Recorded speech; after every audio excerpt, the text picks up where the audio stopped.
এবং তার রাসূলের কোনো অসম্মান এক মুহূর্তের জন্য আমরা বরদাস্ত করে নেব না। অন্যায়ভাবে আমাদেরকে কারারুদ্ধ করা হয়েছে, বুলেটের আঘাতে আমাদের ভাইদেরকে হত্যা করা হয়েছে। আসসালামু আলাইকুম ওয়া রাহমাতুল্লাহ। আলহামদুলিল্লাহি ওয়া কাফা ওয়া সালামুন আলা ইবাদিহিল্লাযীনা ইসতাফা। আম্মা বা'দ। আউযু বিল্লাহি মিনাশ শাইতানির রাজীম। বিসমিল্লাহির রহমানির রহিম। লা তাসরিবা আলাইকুমুল ইয়াওম ইয়াগফিরুল্লাহু লাকুম ওয়া হুয়া আরহামুর রাহিমিন। সাদাকাল্লাহুল আযীম। সমবেত প্রাণপ্রিয় তৌহিদি জনতা, বিভিন্ন স্তরের ধর্মপ্রাণ মুসলমান ভাই ও বন্ধুগণ, ছাত্র বন্ধুগণ এবং প্রিয় এলাকাবাসী, আল্লাহ পাক রব্বুল আলামিনের শুকরিয়া আদায় করি। আল্লাহর দ্বীনের কথা বলার অপরাধে, আল্লাহর দ্বীনের বিজয়ের ঝান্ডা এবং কেতন উড্ডীন করার প্রত্যয় ব্যক্ত করার অপরাধে আল্লাহর জমিনে আল্লাহর দ্বীন প্রতিষ্ঠার আন্দোলনের অপরাধে আমরা অনেক ভাই কারারুদ্ধ হয়েছিলাম। পর্যায়ক্রমে সকলেই আলহামদুলিল্লাহ জিন্দানখানার লৌহ প্রাচীর ভেদ করে মুক্ত জীবনে ফিরে এসেছেন। সর্বশেষ আজ আমার মুক্তের মধ্য দিয়ে 2021 সালে হেফাজতে ইসলাম বাংলাদেশ এবং এদেশের আলেম সমাজের উপর ইতিহাসের অন্যতম এক গভীর ষড়যন্ত্র এবং চক্রান্ত নির্যাতনের যে স্টিমগুলার পরিচালনা করা হয়েছিল, তার আজকে একটি প্রাথমিক অধ্যায়ের পরিসমাপ্তি ঘটল। অন্যায়ভাবে আমাদেরকে কারারুদ্ধ করা হয়েছে, বুলেটের আঘাতে আমাদের ভাইদেরকে হত্যা করা হয়েছে। আমরা যখন আমাদের সন্তানদের লাশ এবং তাদের সেই মরদেহকে সামনে রেখে আমরা যখন আমাদের ন্যূনতম প্রতিবাদটুকু উচ্চারণ করতে গিয়েছি, তখন আমাদেরকে কারারুদ্ধ করা হয়েছে, আমাদেরকে নানাভাবে নিষ্পেষণ করা হয়েছে, আমাদেরকে জনগণ থেকে বিচ্ছিন্ন করার সব ধরনের অপচেষ্টা চালানো হয়েছে।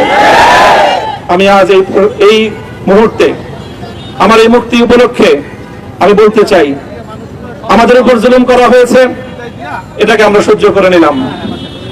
আমাদের ভাইদেরকে হত্যা করা হয়েছে, সেটাও সহ্য করে নিলাম। আমরা আমার সন্তানের লাশ কাঁধে তুলে নিয়েছি, সেটাকেও আমি হাসি মুখে বরণ করে নিলাম। আমাদেরকে অপমান এবং লাঞ্ছনার সব ধরনের ষড়যন্ত্রের সম্মুখীন হতে হয়েছে, সেটাও আমরা হাসি মুখে বরণ করে নিয়েছি। কিন্তু আল্লাহর জমিনে আল্লাহ এবং তার রাসূলের কোনো অসম্মান এক মুহূর্তের জন্য আমরা বরদাস্ত করে নেব না। আমরা আমাদের সর্বোচ্চ ত্যাগ এবং কোরবানি স্বীকার করতে প্রস্তুত রয়েছি, জীবন দিতে প্রস্তুত রয়েছি। আল্লাহর জমিনে আল্লাহর দ্বীনের ঝান্ডা সমুন্নত করেই আমাদের যাত্রা থামবে ইনশাআল্লাহ। হয়তো শাহাদাত, নয়তো খেলাফত ইনশাআল্লাহ।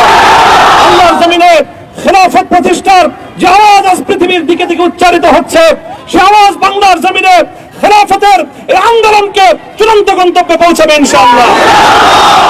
আমি বাংলাদেশের আলেম সমাজ, হেফাজতে ইসলাম বাংলাদেশ সহ বাংলাদেশ খেলাফত মজলিস সহ সকল ভ্রাতৃপ্রতিম সংগঠন, সকল ধর্মপ্রাণ ইসলামপন্থী বিভিন্ন ছোটখাটো মতবিরোধ, মত পার্থক্যের ঊর্ধ্বে উঠে যারা ইলাহি কালিমাতুল্লাহর এই এক বাণীতে বিশ্বাসী, আল্লাহর জমিনে আল্লাহর দ্বীন কায়েম করতে চাই, আমাদের তাআলাউ ইলা কালিমাতিন সাওয়াইন বাইনানা ওয়া বাইনাকুম, এই এক মন্ত্র উজ্জীবিত হয়ে আল্লাহর দ্বীনের ঝান্ডা সমুন্নত করবার এই আন্দোলন এবং সংগ্রামে আমি নিজেকে উৎসর্গ করার ঘোষণা করছি।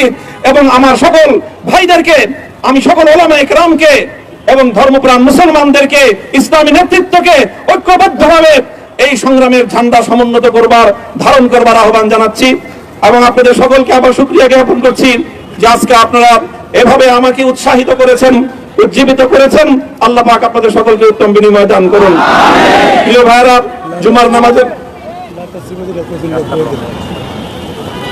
জুমার নামাজের একেবারে ঠিক আগ মুহূর্ত, এখন সব মসজিদগুলোতে জুমার প্রস্তুতি চলছে। আমরা এখন এখানে খুব সংক্ষিপ্ত দোয়ার মাধ্যমে আমাদের আজকের এই প্রোগ্রামের সমাপ্তি ঘোষণা করব।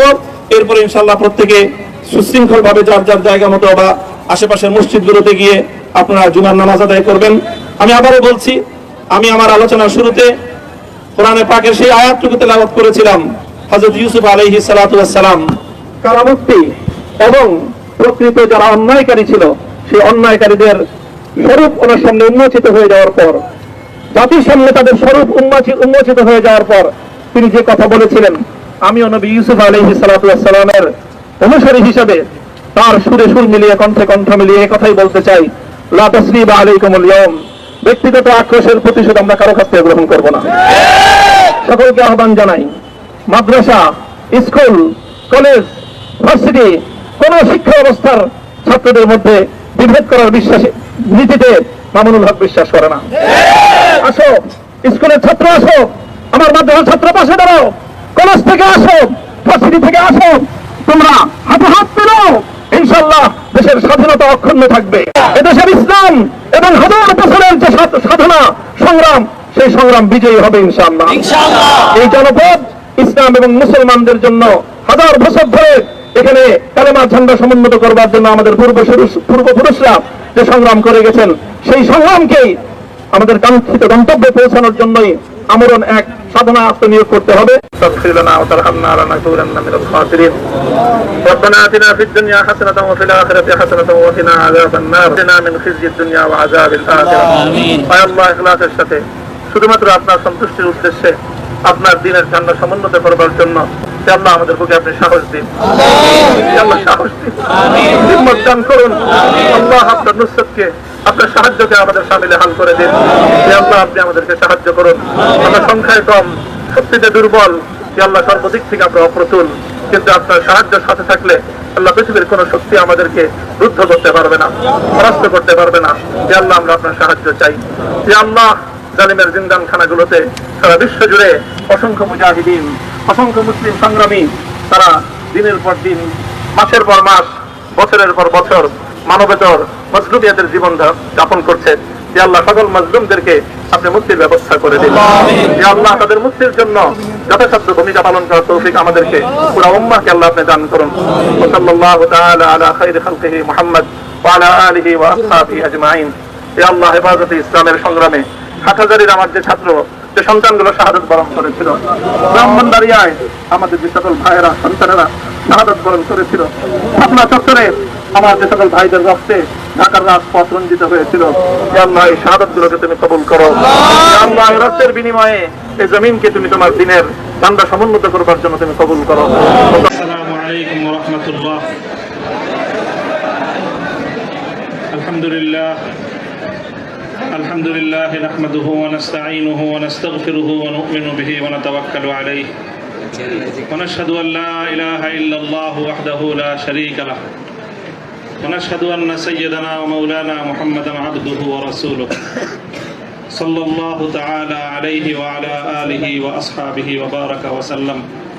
أما بعد فأعوذ بالله من الشيطان الرجيم. بسم الله الرحمن الرحيم.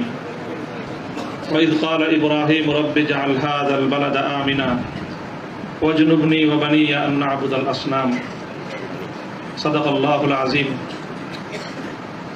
জামিয়া রহমানিয়া আজিজিয়া আজকের এই মিলন মেলায় আমার আসাতিজা কেরাম উপস্থিত রয়েছেন। আমার উস্তাদে মুহতারাম মুফতি হিফজুর রহমান হাফিজাহুল্লাহ তাআলা, আমার অভিভাবক জামিয়ার স্বনামধন্য প্রিন্সিপাল আল্লামা মাহফুজুল হক হাফিজাহুল্লাহ, আমার বড় ভাই মুফতি আশরাফুজ্জামান দামাত বারাকাতুহুম আলিয়া সহ জামিয়ার আমার সকল সহকর্মী, আমার প্রাণপ্রিয় ছাত্রবৃন্দ এবং বিভিন্ন দিনী ইদারাগুলো থেকে, বিভিন্ন জায়গা থেকে এবং এলাকা বিভিন্ন অঞ্চল থেকে সমবেত দিনদরদি মুসলমান ভাইয়েরা, সর্বপ্রথম আমি আপনাদের শুকরগুজারি আদায় করতেছি যে আপনারা এই অভূতপূর্ব আজকে আপনাদের এই উপস্থিতি এবং আপনাদের এই অভূতপূর্ব উচ্ছ্বাসের মধ্য দিয়ে আপনারা ইসলামী আন্দোলনের পথ চলার একজন পথিককে অনুপ্রাণিত করেছেন। আল্লাহ রাব্বুল আলামিন আপনাদের সকলকে এর উত্তম বিনিময় জাযায়ে খায়র নসিব করুন। কাটা কাটা কয়েকটা কথা আমি বলবো, সময় দীর্ঘ নয়। আর সকলে উপলব্ধি করতে পারতেছেন যে আমার প্রতিটা কথাই এখন এটা অনেক বেশি পরিমাপ করা হচ্ছে দেখা হচ্ছে যে আমি কি বলি, আপনারা যতটুকু মনে করতেছেন যে শুধু একটা কর্তৃপক্ষ দেখতেছে তা না, দুইটা কর্তৃপক্ষ দেখতেছে, এবং একটা কর্তৃপক্ষ আরেকটা কর্তৃপক্ষ থেকে অনেক বেশি প্রবল। একটা জমিনের কর্তৃপক্ষ আর একটা আসমানের কর্তৃপক্ষ। আমি আপনাদের কাছে দোয়া চাই, জমিনের এই কর্তৃপক্ষের প্রভাব থেকে আসমানের কর্তৃপক্ষের প্রভাব যেন আমার উপর বেশি থাকে। আল্লাহ রাব্বুল আলামিন যেন আমাকে আল্লাহর গোলাম হিসেবে তার নিকটেই যেন আমার মাথাকে অবনত রাখেন। এই দোয়াটুকু আপনারা সকলে আমার জন্য নিভৃতে একান্তে করবেন। দ্বিতীয় কথা, এখানে আমার জন্য অনেক কথা বলা হয়েছে, আমাকে উৎসাহিত করার জন্য এটাই বলা হয়েছে। উৎসাহিত করার জন্য কিছু প্রশংসামূলক বাক্য আলোচনা করা হয়েছে। শাইখুল হাদিস আল্লামা আজিজুল হক রহমতুল্লাহ আলাইহির শানে আমরা এই কথাগুলো বলতাম। সময়ের এতটা অল্প ব্যবধানেই সেই কথাগুলো যে আমার সন্তানেরা যারা বলেছে, আমি সন্তানই বলবো, ছাত্ররা তোমাদের কাছে মুফতি সাঈদ হয়তো অনেক বড় শিক্ষক হতে পারে, আমার কাছে ওই সাঈদই। তারা আমাদের সন্তান, তারাও আমাদের সম্পর্কে সেই কথাগুলো বলেছে। শাইখুল হাদিস রহমতুল্লাহ আলাইহি বলতেন যে এই কথাগুলোকে প্রশংসামূলক কথা নয়, বরং আমি কালিমাতে দোয়ার বাণী হিসেবে, দোয়ার কথা হিসেবে আমি বরণ করে নিলাম। আল্লাহ পাক আমার সন্তানদের, আমার সহকর্মীদের, তাদের এই কথাগুলোকে যেন আল্লাহ আমার হাতে, আমার ক্ষেত্রে দোয়া হিসেবে আল্লাহ কবুল করেন। এই কথার মধ্যে একটা কথা এসেছে, সেটা হলো প্রতি ফোঁটা জুলুমের প্রতিশোধ গ্রহণ করার কথা। আমি এই কথাটা একদিকে প্রত্যাখ্যানও করি, আবার আরেকদিকে সমর্থনও করি। প্রত্যাখ্যান করি এইভাবে যে এটা যাদের আদর্শ অনুসরণে আমাদের এই জুলুমকে বরণ করা, আমাদের এই কারাভোগ, আমাদের এই কারাবরণ, আমরা এই শব্দগুলি বেশি বলি। কি বললাম? কারাভোগ, কারাবরণ। কারা নির্যাতন তো বলবো যত কম বলা যায়, কারা নির্যাতন নয়, আসলে তো এটা কারাবরণ। আমরা তো জেনে বুঝেই এই পথে পা বাড়িয়েছি। কেউ যদি মনে করে থাকে যে আমরা জানি না, তাহলে এটা তাদের মিস ইনফরমেশন। আমরা জানি আমাদের এই পথে চলতে গেলে এই পথটা কুসুমাস্তীর্ণ নয়। এ পথে লাল গালিচা থাকে, কখনো কখনো প্রতীকী অর্থে লাল গালিচা থাকে, তবে সেই লাল গালিচার লালিমাটা যতটা না গালিচার রং দিয়ে লাল হয়, তার চেয়ে বেশি লাল হয় ভাইয়ের শাহাদাতের রক্তের মাধ্যমে। শাহাদাতের রক্তের নজরানা দিয়েই আমরা সেই পথে ইনশাআল্লাহ পৌঁছবো, যে পথে শাপলা চত্বরের ভাইয়েরা শাহাদাতের রক্ত দিয়েছেন, যে পথে আমার হাটহাজারীর সন্তানেরা শাহাদাতের রক্ত দিয়েছেন, যে পথে আমার বিবাড়িয়ার ব্রাহ্মণ শহীদ বাড়িয়ার বীর শহীদানেরা যে পথে আত্মত্যাগ স্বীকার করেছেন, আমরা তাদের সে পথকে ভুলবো না। তাদের সেই শাহাদাতকে আমরা কোনো সময়, সেই শাহাদাত অস্বীকার করার কোনো প্রবণতাকে এক মুহূর্তের জন্য বরদাস্ত করবো না। শহীদ হয়েছে আমার ভাই, সরি বলেন। বাংলায় না বলতে চান দুঃখিত, দুঃখিত যদি বলতে না চান, আপনাদের প্রিয় ভাষা ইংলিশেই বলেন, তবে কি বলেন? সরি বলেন। সে রক্তকে অস্বীকার করার চেষ্টা করবেন না। শাহাদাতের শহীদের রক্তের সঙ্গে গদ্দারি করার মতো সেই বেঈমান কওমি মাদ্রাসায় জন্ম হয়েছে। কাজেই যে কথা বলতেছিলাম, যেটা কারাবরণ আমাদের, কারা নির্যাতন তো অনেক পরের কথা। আল্লাহ পাক রব্বুল আলামিন কারা এই কষ্ট থেকে আমাদের সকলকে হেফাজত করেন। প্রতিশোধের যে কথাটা, সেটা আমরা তো পয়গম্বর আলাইহিস সালামদের অনুসারী। নবী ইউসুফ আলাইহিস সালামের সেই বাণী, লা তাসরিবা আলাইকুমুল ইয়াউম, গতকালকেও আমি বলেছি, আজও বলছি, আমরা কোনো প্রতিশোধ গ্রহণ করি নাই, করতে চাই না।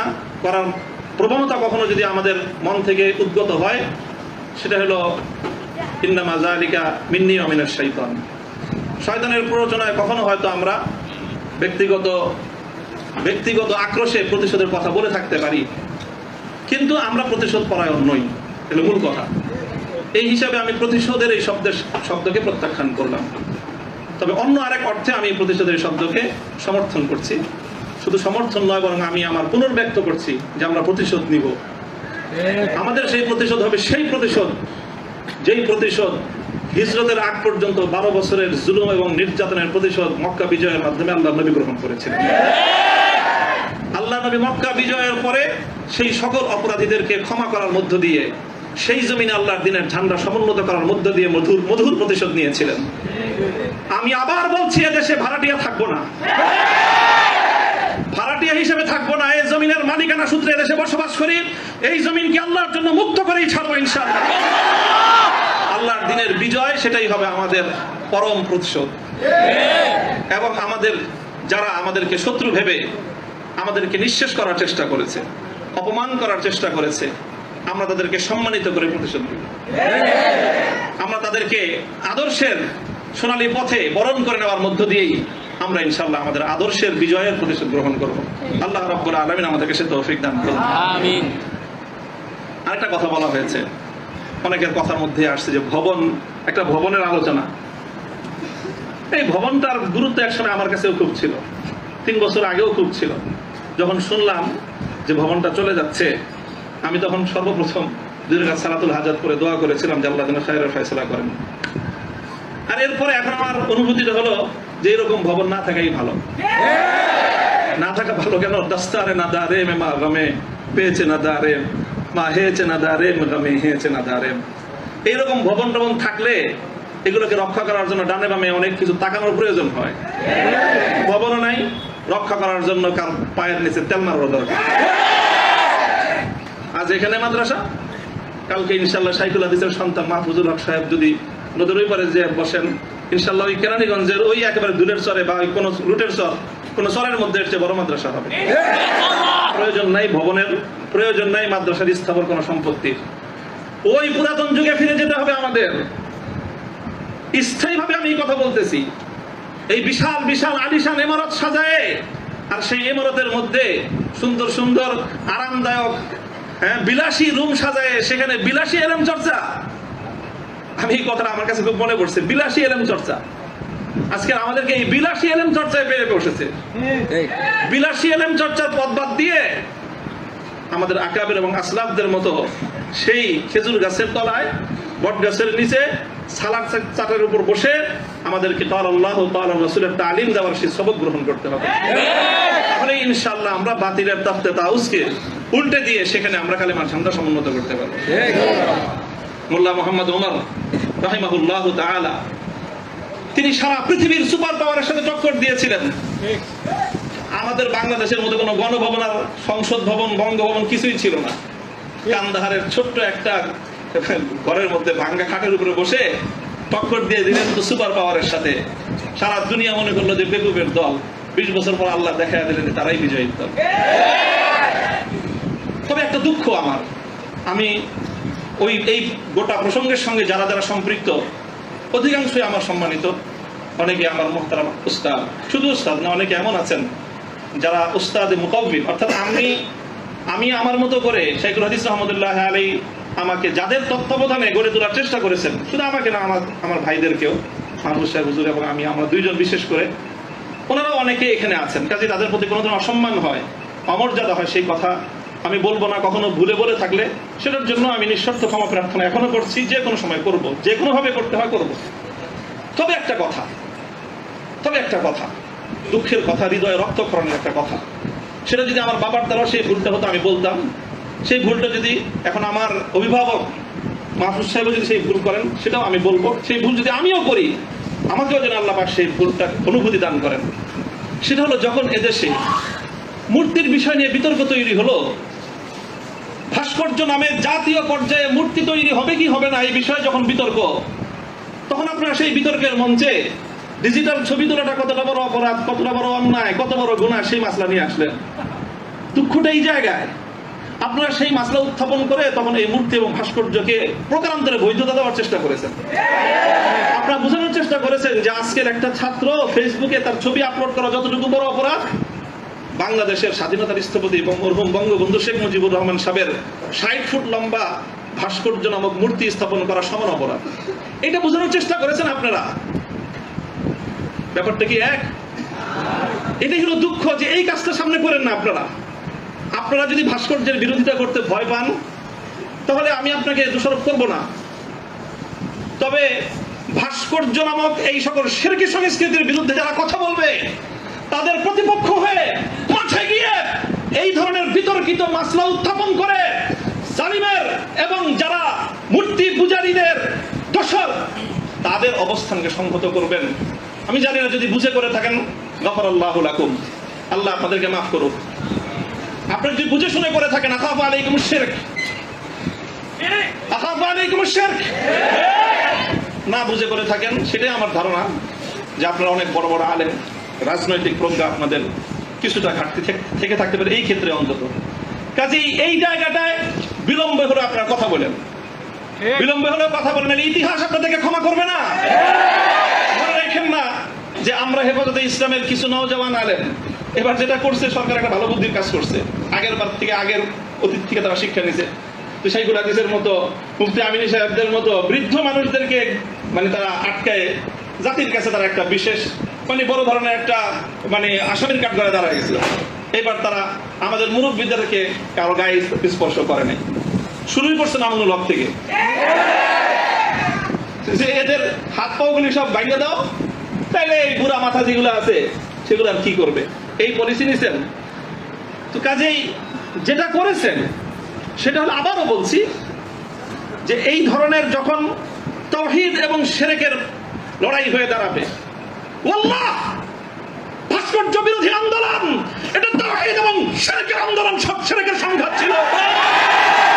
ভাস্কর্যের পক্ষে যারা ছিলেন তারা শিরকের পক্ষে ছিলেন, ভাস্কর্যের বিপক্ষে যারা ছিলেন তারা তাওহীদের ঝান্ডা সমন্বয়কারী।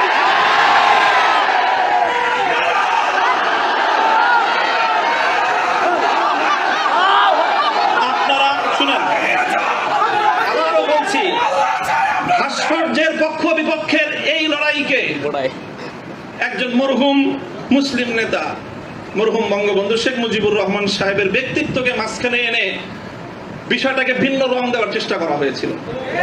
আমরা তখনও বলেছি, আজও বলি, ভবিষ্যতেও বলবো, ভাস্কর্যটা বঙ্গবন্ধু শেখ মুজিবুর রহমান সাহেবের, শহীদ প্রেসিডেন্ট জিয়াউর রহমান সাহেবের, সেটার আমরা কোনো পার্থক্য করি নাই।